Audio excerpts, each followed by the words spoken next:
ವೀಕ್ಷಕರೇ ನಮಸ್ಕಾರ. ನಾನು ನಿಮ್ಮ ರಾಕೇಶ್ ಆರುಂಡಿ. ಗಂಡ ಹೆಂಡತಿ ಜಗಳ ಉಂಡು ಮಲಗೋ ತನಕ ಅನ್ನೋ ಗಾದೆ ಇತ್ತೀಚೆಗೆ ಸುಳ್ಳಾಗ್ತಿದೆ ಅನ್ನೋದಕ್ಕೆ ಅನೇಕ ಕಾರಣಗಳು ಕೂಡ ಇದ್ದಾವೆ. ಇದೀಗ ಅಂಥದ್ದೇ ವಿಚಿತ್ರ ಕೇಸ್ ಒಂದು ಹೈಕೋರ್ಟ್ ಮೆಟ್ಟಿಲೇರಿಬಿಟ್ಟಿದೆ. ಈ ಕೇಸ್ ಕೇಳಿ ನ್ಯಾಯಾಧೀಶರೇ ತಬ್ಬಿಬ್ಬಾಗಿ ಬಿಟ್ಟಿದ್ದಾರೆ.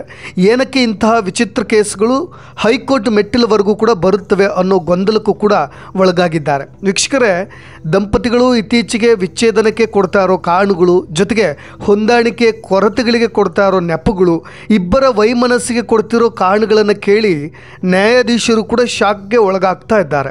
ಇಲ್ಲೊಂದು ಕೇಸ್ ಕೇವಲ ಬೆಕ್ಕಿನ ಕಾರಣಕ್ಕೆ ಜಗಳ ನಡೆದಿರೋದು. ಪತಿ ಪತ್ನಿ ನಡುವಿನ ಬೆಕ್ಕಿನ ಜಗಳ ಪೊಲೀಸ್ ಠಾಣೆ ಮೆಟ್ಟಿಲೇರಿ ಕೋರ್ಟ್ವರೆಗೂ ಕೂಡ ಬಂದು ನಿಂತಿದೆ. ಮನೆಯಲ್ಲಿ ಮುದ್ದಿನ ಬೆಕ್ಕು ಅಥವಾ ನಾಯಿ ಸಾಕೋದು ಕೂಡ ಗಂಡ ಹೆಂಡತಿ ನಡುವಿನ ವಿರಸಕ್ಕೂ ಕೂಡ ಕಾರಣವಾಗಬಹುದು ಅನ್ನೋದಕ್ಕೆ ಇದೊಂದು ತಾಜಾ ಉದಾಹರಣೆಯಾಗಿ ನಿಲ್ಲುತ್ತೆ. ಏನಿದು ಕೇಸ್, ಏನು ಹೇಳಿದ್ರು ನ್ಯಾಯಾಧೀಶರು ಕೂಡ ತರಾಟೆ ತೆಗೆದುಕೊಂಡಿದ್ದಾರೆ, ಕ್ಲಾಸ್ ತೆಗೆದುಕೊಂಡಿದ್ದಾರೆ. ಏನಾಯಿತು ಈ ಕೇಸ್ ಬಗ್ಗೆ ಅನ್ನೋದ್ರ ಸಂಪೂರ್ಣವಾಗಿ ವಿವರಣೆ ಕೂಡ ಕೊಟ್ಟು ಬಿಡ್ತೇನೆ.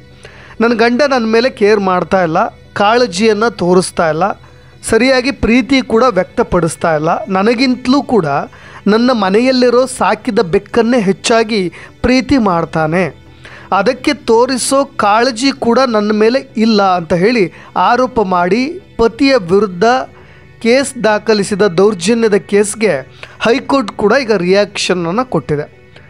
ವೀಕ್ಷಕರೇ, ಗೊರಕೆ ವಿಷಯಕ್ಕೆ, ಹಣದ ವಿಷಯಕ್ಕೆ, ಜೊತೆಗೆ ಅಕ್ರಮ ಸಂಬಂಧಗಳ ವಿಷಯಕ್ಕೆ, ಅದೂ ಅಲ್ಲದೆ ಹೆಚ್ಚಾಗಿ ಅತ್ತೆ ವಿಷಯಕ್ಕೆ ಗಂಡ ಹೆಂಡತಿ ನಡುವೆ ಭಿನ್ನಾಭಿಪ್ರಾಯ ಮೂಡೋದು ಸಹಜ. ಆದರೆ ಇಲ್ಲಿ ಕಂಪ್ಲೇಂಟ್ ಕೊಟ್ಟಿರೋ ಮಹಿಳೆಯ ಪತಿ ಸಾಕಿದ ಬೆಕ್ಕಿನ ಮೇಲಿನ ಕನ್ಸರ್ನ್ ಏನಿದೆಯಲ್ಲ, ಅದ್ರ ವಿರುದ್ಧವೇ ಈಗ ಆ ಮಹಿಳೆ ಆಕ್ರೋಶವನ್ನು ವ್ಯಕ್ತಪಡಿಸ್ತಾ ಇರೋದು. ಈ ವಿಚಿತ್ರ ದೂರಿಗೆ ಸಂಬಂಧಪಟ್ಟ ಹಾಗೆ ವಿಚಾರಣೆ ನಡೆಸಿದಂಥ ಹೈಕೋರ್ಟ್ನ ಏಕಸದಸ್ಯ ಪೀಠದ ನ್ಯಾಯಮೂರ್ತಿಗಳಾದಂಥ ಎಂ ನಾಗಪ್ರಸನ್ನ ಈ ಆರೋಪದ ಪ್ರಕರಣದ ತನಿಖೆಗೆ ಮಧ್ಯಂತರ ತಡೆಯನ್ನು ಕೂಡ ಕೊಟ್ಟುಬಿಟ್ರು. ಜೊತೆಗೆ ಈ ಪ್ರಕರಣದ ಸಂಬಂಧವಾಗಿ ಪತ್ನಿ ಗಂಡನ ವಿರುದ್ಧ ಸೆಕ್ಷನ್ 498A ಅಡಿಯಲ್ಲಿ ಕೇಸ್ ಕೂಡ ದಾಖಲಿಸಿದ್ರು. ಅಂದರೆ ಇದು ಮಹಿಳೆಯ ವಿರುದ್ಧದ ದೌರ್ಜನ್ಯದ ಕೇಸ್, ಅಂದರೆ ಸೆಕ್ಷನ್ 498A. ವಿಚಾರಣೆ ನಡೆಸಿದಂಥ ಎಂ ನಾಗಪ್ರಸನ್ನ ಅವರು ಏನು ಹೇಳಿದ್ರು ಅನ್ನೋದು ನೋಡೋಣ. IPC ಸೆಕ್ಷನ್ 498A ಅಡಿಯಲ್ಲಿ ಯಾವುದೇ ಆರೋಪಗಳನ್ನು ಇಲ್ಲಿ ಪತ್ನಿ ಬಹಿರಂಗಪಡಿಸಿಲ್ಲ. ಇಂತಹ ಕ್ಷುಲ್ಲಕ ಕೇಸ್ಗಳು ನಮ್ಮ ನ್ಯಾಯಾಂಗ ವ್ಯವಸ್ಥೆಯಲ್ಲಿ ನೈಜವಾದಂಥ ನ್ಯಾಯದಾನ ಮಾಡೋದನ್ನು ಕಟ್ಟಿ ಹಾಕುತ್ತೆ ಅಂತ ಹೇಳಿ ಕಂಪ್ಲೇಂಟ್ ಕೊಟ್ಟ ದೂರುದಾರ ಮಹಿಳೆಯನ್ನು ಪರೋಕ್ಷವಾಗಿ ತಿವಿಯೋ ಕೆಲಸವನ್ನು ಕೂಡ ಮಾಡಿದ್ದಾರೆ. ಇದರ ಜೊತೆಗೆ ಎಂ ನಾಗಪ್ರಸನ್ನ ಅವರು ಮಹಿಳೆಗೆ ಪರೋಕ್ಷವಾಗಿ ಕೂಡ ಪಾಠವನ್ನು ಕೂಡ ಮಾಡಿದರು. ಪ್ರಕರಣದ ಕುರಿತ ದಾಖಲೆಗಳನ್ನು ಎಲ್ಲವನ್ನೂ ಕೂಡ ಪರಿಶೀಲಿಸಿದರು. ಯಾಕೆಂದರೆ ಈ ಪತ್ನಿ ಕೊಟ್ಟಂತಹ ದೂರು ಇದೆಯಲ್ಲ, ಇದೊಂದು ಸ್ವಲ್ಪ ವಿಚಿತ್ರವಾದಂಥ ದೂರ ಆಗಿದೆ. ಸಹಜವಾಗಿ ಈ ಕೇಸ್ನಲ್ಲಿ ಏನೆಲ್ಲ ತಿರುಳುಗಳು ಇರಬಹುದು, ಯಾವ ಕಾರಣಕ್ಕೆ ದೂರನ್ನು ಕೊಟ್ಟಿರಬಹುದು, ಈ ಮಹಿಳೆ ಏನಾದರೂ ಬೇರೆ ಕಾರಣಗಳು ಇರಬಹುದಾ ಅಂತ ಹೇಳಿ ಈ ಕೇಸ್ಗೆ ಸಂಬಂಧಪಟ್ಟ ಹಾಗೆ ಕೊಟ್ಟಿರ್ತಕ್ಕಂಥ ದಾಖಲೆಗಳನ್ನು ಕೂಡ ನ್ಯಾಯಪೀಠ ಪರಿಶೀಲನೆ ಮಾಡ್ತು ಆರಂಭದಲ್ಲಿ. ಜೊತೆಗೆ ಅದಾದ ಮೇಲೆ ಎಂ ನಾಗಪ್ರಸನ್ನ ಅವರು ಅಭಿಪ್ರಾಯಪಟ್ಟಿದ್ದನ್ನು ಕೂಡ ಹೇಳಿಬಿಡ್ತೀನಿ.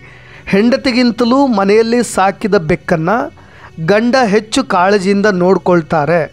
ಇದೊಂದು ಸಾಕು ಬೆಕ್ಕಿಗೆ ಸಂಬಂಧಿಸಿದ ಜಗಳವಾಗಿದೆ ಅಷ್ಟೇ. ಆರಂಭದಲ್ಲಿ ಇದನ್ನು ಮೇಲ್ನೋಟಕ್ಕೆ ನೋಡೋದಾದರೆ ಹೆಚ್ಚಾಗಿ ಆ ಬೆಕ್ಕನ್ನು ಕಾಳಜಿಯಿಂದ ನೋಡ್ಕೊಳ್ಬಹುದು ಗಂಡ. ಆದರೆ ಇದು ಕೇವಲ ಸಾಕಿದ ಬೆಕ್ಕಿಗೆ ಸಂಬಂಧಪಟ್ಟ ಜಗಳ, ಬೇರೆ ಇದರಲ್ಲಿ ಯಾವುದೂ ಕೂಡ ಬಹಳಷ್ಟು ಗಂಭೀರವಾದಂಥ ಕಾರಣಗಳು ಇಲ್ಲಿ ಸಿಗ್ತಾ ಇಲ್ಲ. ಜೊತೆಗೆ ಬೆಕ್ಕು ಪತ್ನಿಗೆ ಹಲವು ಬಾರಿ ಪರಿಚಿರ್ತಕ್ಕಂಥ ಆರೋಪಗಳಿದ್ದಾವೆ. ಅಂದರೆ ಅನೇಕ ಬಾರಿ ಮನೆಯಲ್ಲಿದ್ದಾಗಲೇ ಭಾಳಷ್ಟು ಕಾಳಜಿ ತೋರಿಸೋದ್ರಿಂದ, ಪ್ರೀತಿ ತೋರಿಸೋದ್ರಿಂದ ಪತ್ನಿಗೆ ಒಂದಿಷ್ಟು ಬಾರಿ ಆಟ ಆಡಬೇಕಾದ್ರೂ ಅಥವಾ ಬಂದು ಮೈ ಮೇಲೆ ಪರಿಚಿರ್ತಕ್ಕಂಥ ಆರೋಪಗಳನ್ನು ಕೂಡ ಅಲ್ಲಿ ಉಲ್ಲೇಖ ಮಾಡಲಾಗಿದೆ. ಹಾಗಾಗಿ ಪತ್ನಿಗೆ ಇದೊಂದು ಸ್ವಲ್ಪ ಮುನಿಸನ್ನು ತಂದಿರ್ಬೋದು, ಇರುಸು ಮುರುಸು ಮಾಡಿರ್ಬೋದು. ಹಾಗಾಗಿ ಈ ಥರದ ಆರೋಪಗಳಷ್ಟೇ ಕಾಣಸಿಗ್ತಾ ಇರೋದು. ಇದೇ ಕಾರಣದಿಂದ ಹಲವು ಬಾರಿ ಪತಿ ಮತ್ತು ಪತ್ನಿ ನಡುವೆ ಜಗಳವೂ ಕೂಡ ನಡೆದಿದೆ ಅಂತ ಇದನ್ನು ಕೂಡ ಈ ದಾಖಲೆಗಳನ್ನು ಪರಿಶೀಲನೆ ಮಾಡಿದಾಗ ಇದೇ ಕೋರ್ಟ್ ಅಭಿಪ್ರಾಯಪಟ್ಟಿರೋದು. ಇದೇ ಕಾರಣದಿಂದ ಗಂಡ ಹೆಂಡತಿ ಅನೇಕ ಬಾರಿ ಜಗಳವನ್ನು ಮಾಡಿಕೊಂಡಿದ್ದಾರೆ. ಒಬ್ಬರಿಗೊಬ್ಬರು ನಡುವೆ ಆರೋಪ ಪ್ರತ್ಯಾರೋಪಗಳು ನಡೆದಿದ್ದಾವೆ.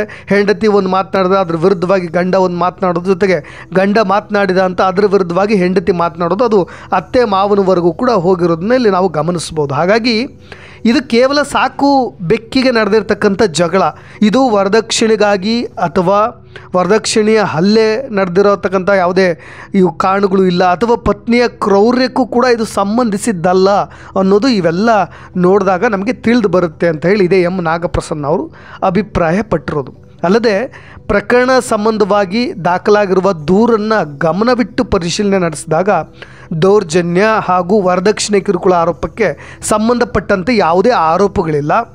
ಗಂಡ ಈ ರೀತಿಯಾಗಿ ದೌರ್ಜನ್ಯ ಎಸಗುವಂಥ ಕೃತ್ಯದಲ್ಲಿ ತೊಡಗಿಯೇ ಇಲ್ಲ. ಇಂತಹ ಕೇಸ್ಗಳನ್ನು ಗಂಭೀರವಾಗಿ ಪರಿಗಣಿಸಿದರೆ, ನಾವೇನಾದರೂ ಇಂಥ ಕೇಸ್ಗಳನ್ನು ಸೀರಿಯಸ್ಸಾಗಿ ತೆಗೆದುಕೊಂಡ್ರೆ ಇಂಥ ಪ್ರಕರಣಗಳು ಪ್ರಸ್ತುತ ಕ್ರಿಮಿನಲ್ ನ್ಯಾಯಾಂಗ ವ್ಯವಸ್ಥೆಗೆ ಅಡ್ಡಿಯನ್ನುಂಟು ಮಾಡ್ತವೆ ಅಂತ ಹೇಳಿ ಪರೋಕ್ಷವಾಗಿ ಇಂಥ ಆರೋಪಗಳನ್ನು ಹೊತ್ತು ಬರ್ತಕ್ಕಂಥ, ಅದು ಕೂಡ ಹೈಕೋರ್ಟ್ವರೆಗೂ ಬರ್ತಕ್ಕಂಥ ದೂರುದಾರರಿಗೆ ಎಂ ನಾಗಪ್ರಸನ್ನ ಅವರು ಪರೋಕ್ಷವಾಗಿ ಛೀಮಾರಿಯನ್ನು ಹಾಕಿದ್ದಾರೆ.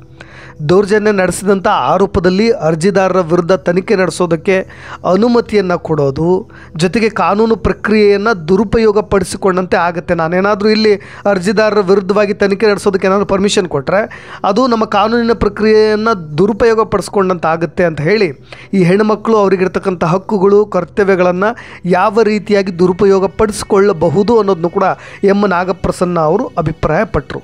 ಜೊತೆಗೆ ಈಗಾಗಲೇ ಪ್ರಕರಣದ ತನಿಖೆಗೆ ಮಧ್ಯಂತರ ತಡೆಯನ್ನು ನೀಡಿ ಆದೇಶವನ್ನು ಕೊಟ್ಟಿದ್ದಾರೆ. ಇಂಥ ವಿಳಾತಿ ಕೇಸ್ಗಳಲ್ಲಿ ನಮ್ಮ ನ್ಯಾಯಾಧೀಶರು ಕೊಡ್ತಕ್ಕಂಥ ಅಭಿಪ್ರಾಯಗಳು ಸಮಾಜದಲ್ಲಿರ್ತಕ್ಕಂಥ ಹುಳುಕುಗಳನ್ನು ತಿದ್ದಿಕೊಳ್ಳಲು ಕೂಡ ಸಹಕಾರಿಯಾಗತ್ತೆ.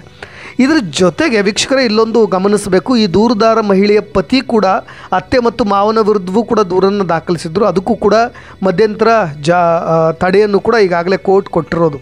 ಅಂದರೆ ಇದೇ ಕೇಸ್ಗೆ ಸಂಬಂಧಪಟ್ಟ ಹಾಗೆ ಅದಕ್ಕೂ ಕೂಡ ಮಧ್ಯಂತರ ತಡೆಯನ್ನು ನೀಡೋದ್ರ ಮುಖಾಂತರ ಒಂದು ಆದೇಶವನ್ನು ಕೂಡ ನೀಡಿ ಇದೇ ದೂರುದಾರ ಪತ್ನಿಗೆ ನೋಟಿಸ್ ಜಾರಿ ಮಾಡಿ ವಿಚಾರಣೆಯನ್ನು ಕೂಡ ಈಗಾಗಲೇ ಮುಂದೂಡಿದೆ. ವೀಕ್ಷಕರ, ಕಳೆದ ಕೆಲವು ದಿನಗಳ ಹಿಂದೆಯೂ ಕೂಡ ಇದೇ ರೀತಿಯಾಗಿ ನ್ಯಾಯಾಧೀಶೆಯಾಗಿದ್ದಂಥ ಲಲಿತಾ ಕನ್ಯಂಗಟ್ಟಿ ಅವರ ಪೀಠದಲ್ಲೂ ಈ ಥರದ ವಿಚಿತ್ರ ಕೇಸುಗಳು ಕೂಡ ಬರ್ತಾ ಇದ್ವು. ಇದೇ ರೀತಿಯಾದಂಥ ಒಂದು ಘಟನೆ ನಡೆದಿತ್ತು. ಅಂದರೆ ಅಲ್ಲಿ ಗಂಡನ ವಿರುದ್ಧ ಪ್ರತಿ ತಿಂಗಳು ಪತ್ನಿ 6 ಲಕ್ಷಕ್ಕೂ ಅಧಿಕ ಮೊತ್ತವನ್ನು ಜೀವನಾಂಶ ನೀಡಬೇಕಾಗತ್ತೆ ಅಂತ ಹೇಳಿ ಬೇಡಿಕೆಯನ್ನು ಇಟ್ಟಿದ್ದರು. ವಿಚಾರಣೆಯನ್ನು ನೋಡಿದಾಗ, ಜೊತೆಗೆ ಪತಿ ಮತ್ತು ಪತ್ನಿಯನ್ನು ವಿಚಾರಣೆ ನಡೆಸಿದಾಗ ಅಲ್ಲಿ ಸೂಕ್ಷ್ಮವಾಗಿ ಗಮನಿಸಿದಾಗ ಇದೇ ನ್ಯಾಯಾಧೀಶಿಯಾಗಿರ್ತಕ್ಕಂಥ ಲಲಿತಾ ಅವರಿಗೆ ಸ್ಪಷ್ಟವಾಗಿ ಗೊತ್ತಾಗ್ತಾ ಇತ್ತು, ಇಲ್ಲಿ ದುಡ್ಡನ್ನು ಪೀಕೋ ಕೆಲಸ ಆಗ್ತಾ ಇದೆ. ತಮಗಿರ್ತಕ್ಕಂಥ ಹಕ್ಕುಗಳನ್ನು ಜೀವನಾಂಶ ಪಡೆಯಬೇಕು ವಿಚ್ಛೇದನದ ನಂತರ, ಅದು ಓಕೆ. ಆದರೆ ಉದ್ದೇಶಪೂರ್ವಕವಾಗಿ ಗಂಡನಿಂದ ಬೇಕು ಅಂತಲೇ ಹೆಚ್ಚು ಹಣವನ್ನು ಪೀಕೋದಿದೆಯಲ್ಲ, ಅದು ಸ್ಪಷ್ಟವಾಗಿ ನ್ಯಾಯಾಂಗ ವ್ಯವಸ್ಥೆಗೂ ಕೂಡ ಗೊತ್ತಾಗಿತ್ತು. ಅವಶ್ಯಕತೆ ಇದ್ದಷ್ಟು ಹಣವನ್ನು ಕೇಳಬೇಕು.